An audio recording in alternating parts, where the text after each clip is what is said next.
నమస్తే, నేను ఇందు. నిన్న జగన్మోహన్ రెడ్డి గారి తాతగారైన వైఎస్ రాజారెడ్డి గారి శత జయంతి వేడుకలు అయితే ఘనంగా జరిగాయి. సో మరి ఈ నేపథ్యంలోనే జగన్మోహన్ రెడ్డి గారు శిశు మందిరాన్ని కూడా సందర్శించినట్టు తెలుస్తుంది.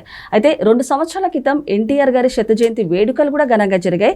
మరి ఎన్టీఆర్ గారి శత జయంతి వేడుకలకి పోటీగా వైఎస్ రాజారెడ్డి గారి శత జయంతి వేడుకలు జరుపుతున్నారంటూ కూడా భారీగా ఆరోపణలు వస్తున్నాయి. దీని గురించి మాట్లాడడానికి మనతో పాటు సీనియర్ ఎడిటర్ శ్రీనివాస్ గారు ఇప్పుడు మనతో ఉన్నారు. నమస్తే సార్. నమస్తే సార్. మరి నిన్న జగన్మోహన్ రెడ్డి గారి తాతగారైన వైఎస్ రాజారెడ్డి గారి శత జయంతి వేడుకలు అయితే ఘనంగా జరిగాయి. మరి ఈ నేపథ్యంలో జగన్మోహన్ రెడ్డి గారు కూడా శిశు మందిరాన్ని అయితే సందర్శించారు. అయితే 2 సంవత్సరాల క్రితం ఎన్టీఆర్ గారి శత జయంతి వేడుకలు కూడా భారీగా జరిగాయి. అయితే ఎన్టీఆర్ గారి శత జయంతి వేడుకలకి పోటీగా ఈ వైఎస్ రాజారెడ్డి గారి శత జయంతి వేడుకలు చేస్తున్నారంటూ కూడా కొన్ని వార్తలు వినిపిస్తున్నాయి సార్. ఏమంటారు సార్? అంటే పోటీ అనడానికి వీల్లేదు. ఎన్టీఆర్ ఎక్కడ, వైఎస్ రాజారెడ్డి ఎక్కడ? ఇప్పుడు జగన్మోహన్ రెడ్డి వాళ్ళ తాత పుట్టినరోజు జరుపుకున్నారంటే అది ఎవరికి నో అబ్జెక్షన్. ఏది మామూలుగా ఆయన మరి 100 ఏళ్ళు అయిన సందర్భంగా రాజారెడ్డి అంటే రాజారెడ్డి మరి వాళ్ళకి ఇంత మరి కూడబెట్టాడు, ఇంత మరి అటు ముగ్గురాయి దగ్గర నుంచి బిగిన్ చేసి అటు గనులు లేకపోతే ఇంకా భూములు ఎస్టేట్లు మరి అదంతా రాజారెడ్డి నుంచి వచ్చిన ఆస్తి. అతని సంస్మరణ చేసుకుంటే తప్పులేదు. కాకపోతే ఒకటి దాన్ని ఏదో ఒక వేడుకలాగా లేకపోతే ఒక పార్టీ కార్యక్రమం లాగా కేక్ కటింగ్లు వీళ్ళందరూ పాల్గొనడం, ఈ నాయకులందరూ హాజరవ్వడం, ఇది ఎలాంటి బిల్డప్ ఇస్తుందంటే ఇప్పుడు ఎన్టీఆర్కి ఆయనకంటే ఎన్టీ రామారావు ఆయన సినీ నటుడిగా, కళాకారుడిగా, లేకపోతే ముఖ్యమంత్రిగా, తెలుగుదేశం పార్టీ అధ్యక్షుడిగా ఆయన ప్రజాసేవ సంస్కరణలు, ఆయన పాలనా సంస్కరణలు, అతని నటనా ప్రతిభ, ఆయనకున్న అభిమానులు, అది ఇప్పుడు దేశవ్యాప్తంగా ఇవాళ ప్రపంచవ్యాప్తంగా ఎన్టీఆర్ అభిమానులు. ఈయనేంటి రాజారెడ్డి, ఈయన ఒక రౌడీ షీటర్గా, అక్కడ ఒక రకమైన భయోత్పాతం సృష్టించాడని ఆ గ్రామ బహిష్కరం, వీళ్ళది బలపనూరు, ఆ బలపనూరు నుంచి వీళ్ళని బహిష్కరిస్తే వాళ్ళు పులివెందులా చేరారని, ఆ తర్వాత అతని పైన అసలు ఒక జిల్లా బహిష్కార శిక్ష కూడా విధించారు. ఏది ఒక రౌడీ షీటర్ రాజారెడ్డి పైన రౌడీ షీట్ ఓపెన్ అయింది. షీట్ నెంబర్ 95 ఏమో అనుకుంటాను, అప్పట్లో 75, 66 ఆ ప్రాంతంలో. అతనేంటి, ఆయన ఒక గుమాస్తా గన్నుల కంపెనీలో ఏదో శ్రీలక్ష్మి ట్రేడింగ్ కంపెనీ అనే దాంట్లో ఆ మైనింగ్ దాంట్లో గుమాస్తాగా చేరి ఆ యజమాని వెంకట సుబ్బయ్యని హత్య చేశారని. అక్కడ దాకా ఎందుకు, ఆ ఊళ్ళో ఒక గిరిజనుడు ఎవరో ఎరుకలు అతను ఊసన్న అనే అతని పైన కిరోసిన్ పోసి సజీవ దహనం చేశాడని, లేకపోతే ఇంకా అనేక మంది అక్కడ మర్డర్లు, హత్యలు. ఏది అక్కడ ఎవరో శివరామరెడ్డి అని, రేడియో నారాయణ అని, ఒక భయోత్పాతం అతను సృష్టించడం, మొత్తం గనులన్నీ కబ్జా చేయడం. ఇప్పుడు మనం చూసాం జగన్మోహన్ రెడ్డి ముఖ్యమంత్రిగా 5 ఏళ్ల పాలనలో తెలుగుదేశం, జనసేన వాళ్ళ ఆరోపణలు ఏంటి, రాజారెడ్డి రాజ్యాంగం అంటారు. అంబేద్కర్ రాజ్యాంగం మనకు తెలుసు, కానీ ఇప్పుడు కొత్తగా జగన్ రాజారెడ్డి రాజ్యాంగం అమలు చేశాడంటే ఇదే. ఏది రాజారెడ్డి అనగానే అతను ఇక ఈ హత్యలు, కిడ్నాప్లు, కబ్జాలు పితామహుడు అన్నట్టుగా. ఇప్పుడు మనం అన్నది అదే, ఒక తాత మనవడుగా తాత కర్మకాండలో లేకపోతే తాత యొక్క సంస్మరణ చేస్తే ఎవరు కాదనరు, అది కుటుంబపర కార్యక్రమం. అయితే దాన్ని పార్టీ కార్యక్రమంగా చేయడం తప్పు. ఇప్పుడు ఆయన ఏమన్నా ఒక సర్పంచ్గా చేశాడా, ఆయన ఏమన్నా ఒక పదవిలో ఉంటే, ఇప్పుడు రాజశేఖర్ రెడ్డి అంటే వేరు. రాజశేఖర్ రెడ్డి ఏంటి, ఆయన ఎంపీగా చేశారు, ఎమ్మెల్యేగా చేశారు, అసలు ఆయన ముఖ్యమంత్రిగా అతను కొన్ని సంక్షేమ పథకాలు తీసుకురావటం, అతని పైన అవినీతి ఆరోపణలు, ఆయన పైన కూడా ఇదే ఏది ఫ్యాక్షనిస్టు, ఆయన పైన కాల్పులు కూడా జరిగాయి. ఎవరిపైన, రాజశేఖర రెడ్డి పైన అప్పట్లో సెక్రటేరియట్లో. అంటే రాజారెడ్డి ఆయన ఏంటి అసలు ఇడుపులపాయ ఎస్టేట్ కొన్ని 100 ఎకరాల SC ST భూములు ఆయన కబ్జా చేశాడని అప్పట్లో రాజశేఖర రెడ్డి అసెంబ్లీలోనే చెప్పాడు. ఏమని, మా ఎస్టేట్లో 610 ఎకరాలు అసైన్ ల్యాండ్ ఉన్నమాట నిజమే, నాకు తెలియకుండా మా నాన్న కొన్నాడు, అసలు అది కొనకూడదని మా నాన్నకి తెలియదు అనేదో చెప్పాడు. అప్పట్లో మరుసటి రోజు మళ్ళీ మాట మార్చాడు. ఇప్పుడు ఇవాళ 610 ఎకరాలు అన్నాడు, మరుసటి రోజు 310 ఎకరాలు అన్నాడు. అసలు ఇది నేను ఇప్పుడు మొత్తం ఇచ్చేస్తున్నా అని ప్రకటించాడు అసెంబ్లీలో పెద్ద ఆడంబరంగా. అసలు ఇంతవరకు అది ఇవ్వాల. ఇవ్వకపోగా అందులో చెరువులు కలిపేసుకున్నారు, అటవీ భూములు కలిపేసుకున్నారు, దేవాదాయ భూములు, రెవెన్యూ పోరంబోక దగ్గర 1000 ఎకరాల ఎస్టేట్. అంటే ఈ జగన్మోహన్ రెడ్డి ఇవాళ ఈ లక్షల కోట్ల సామ్రాజ్యానికి మరి పునాది రాజారెడ్డి అన్నమాట. సో మరి ఈ నేపథ్యంలో చూసుకుంటే సార్, అంటే బతుకున్న వాళ్ళని, అంటే అమ్మని కానీ చెల్లిని కానీ పట్టించుకోవట్లేదు, అంటే ఒక వెన్నుపోటు పొడిచారు.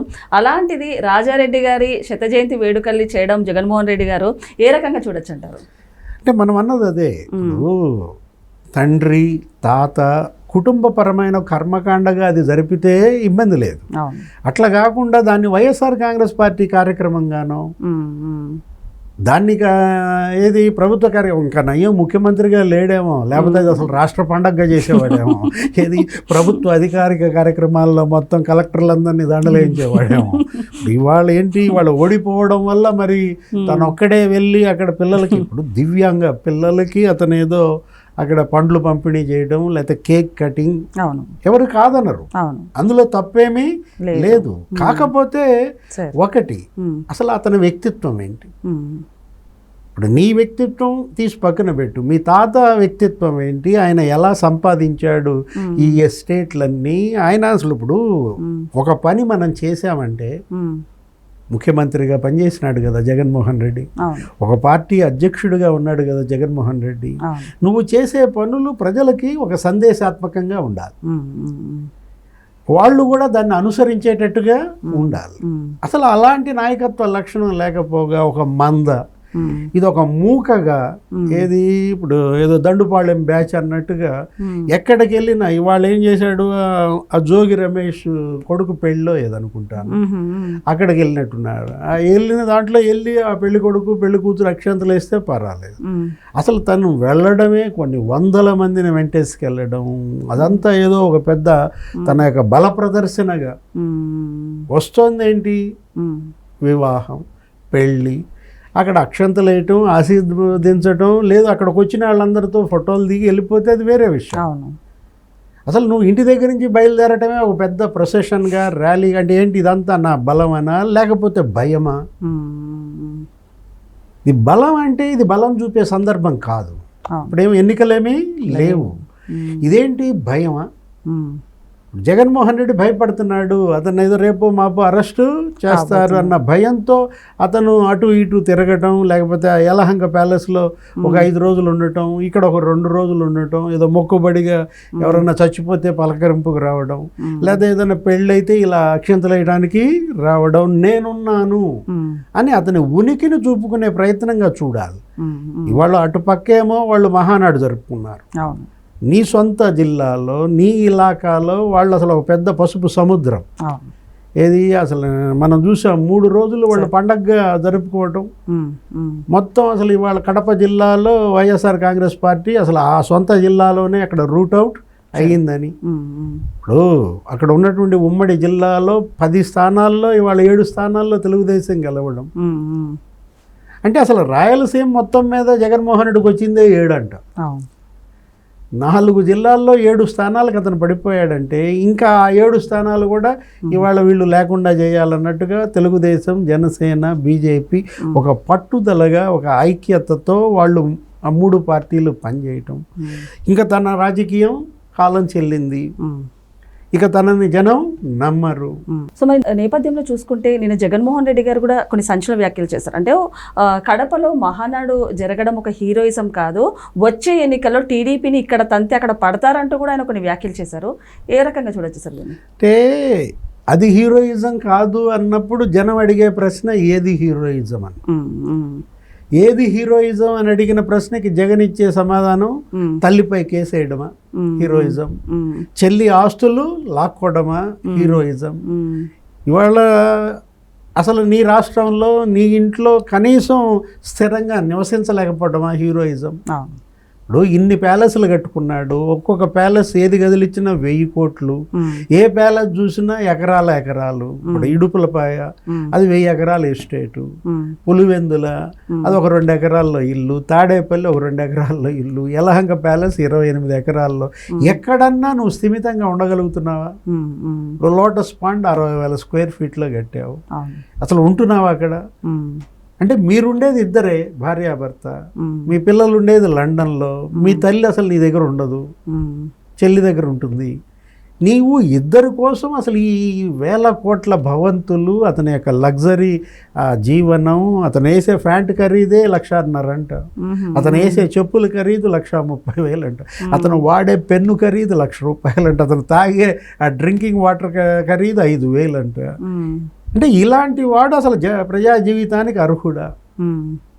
ఇవాళ జగన్మోహన్ రెడ్డి ఏంటంటే నమ్మకాన్ని కోల్పోయాడు, ప్రజల్లో పరపతిని కోల్పోయాడు, ఏదో పాకులాడుతున్నాడు.